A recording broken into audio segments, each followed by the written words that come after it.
UPSC के UPSC में भी स्कैम होता है? किस प्रकार का स्कैम होता है यूपीएससी में?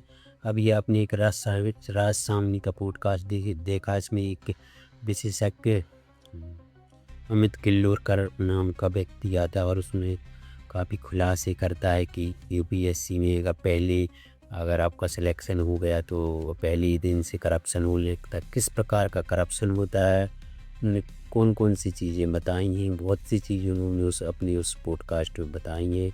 और इस पर जनता को क्या सोचा, जनता ने क्या जाना, अगर किसी ने पॉडकास्ट देखा हो कि यूपीएससी एक स्कैमर है। अगर इतनी बड़ी संस्था या यूँ करे कमीशन कुछ भी कहें, लेकिन यूपीएससी देश की सबसे बड़ी सर्विस है।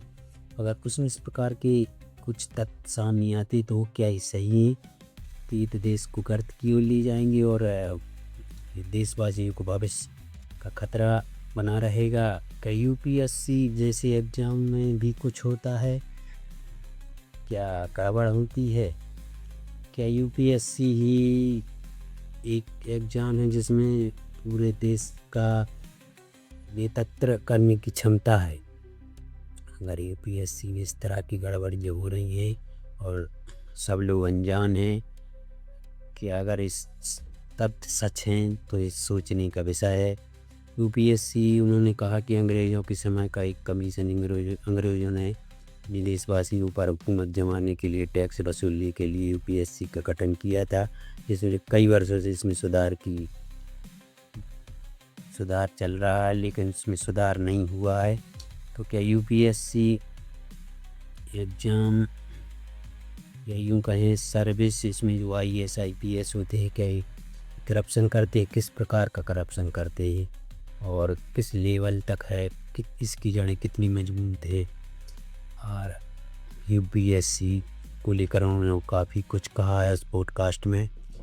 अगर बताने को बैठ जाए तो वीडियो लंबा हो जाएगा। हाँ, उनको भी कहीं मुझे भी ये शक था पहले कि यूपीएससी जैसे एग्ज़ाम में कुछ ना कुछ तो गड़बड़ होता है।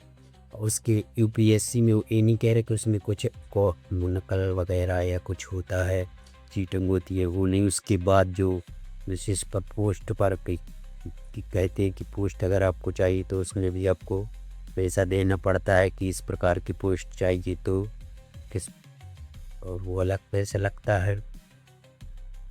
अगर ऐसा है तो इस पर सोचने का विषय बनता है और हर देशवासी पे इसकी जांच, इसका प्रत्यक्ष रूप सामने रखना होगा। इसमें जो भी कमियां हैं और जिसकी हो रहे थे और इतने पावरफुल नहीं यूपीएससी को बनाना चाहिए, क्योंकि जो आईएएस आईपीएस होते इंडिया में ही होते। उन्होंने ये भी कहा था कि अमेरिका और इंग्लैंड में ये सब कल्चर सिस्टम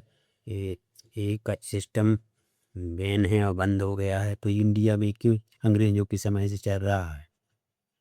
इस पर भी बैन होने चाहिए, इनकी पावर छीननी चाहिए, क्योंकि हर कोई यूपीएससी में बन जाता। यूपीएससी क्लियर तो नहीं कर पाता हर कोई, लेकिन अगर कोई बन भी जाता है तो वो इतनी हालात ख़राब होती है उसके। अगर कोई व्यक्ति इसमें आता है तो वो एकाएक इतना अमीर बन जाता है कि आप ये सोचने पर मजबूर हो जाती है। इस तरह से यूपीएससी एक स्कैमर एग्ज़ाम बनता जा रहा है। कोचिंग सेंटरों पर भी इस तरह के आरोप लगते हैं। सीधी सीधी बात है, यूपीएससी का एक गठन कमीशन एक नहीं है, लेकिन करना चाहिए।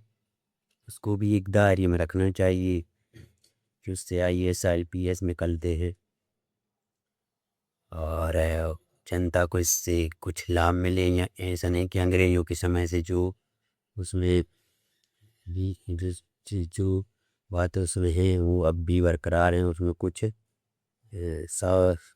कुछ सावधानियाँ और कुछ त्रुटियाँ हैं, उनको दूर करना चाहिए। कुछ समस्याएं जो भी उसमें उसको दूर करना चाहिए और जनता के समक्ष अच्छी तरह से उसे रखना चाहिए।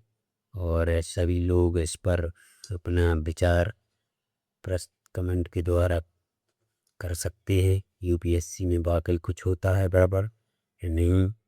अगर आपको वीडियो अच्छा लगा है तो लाइक सब्सक्राइब करना ना भूलें।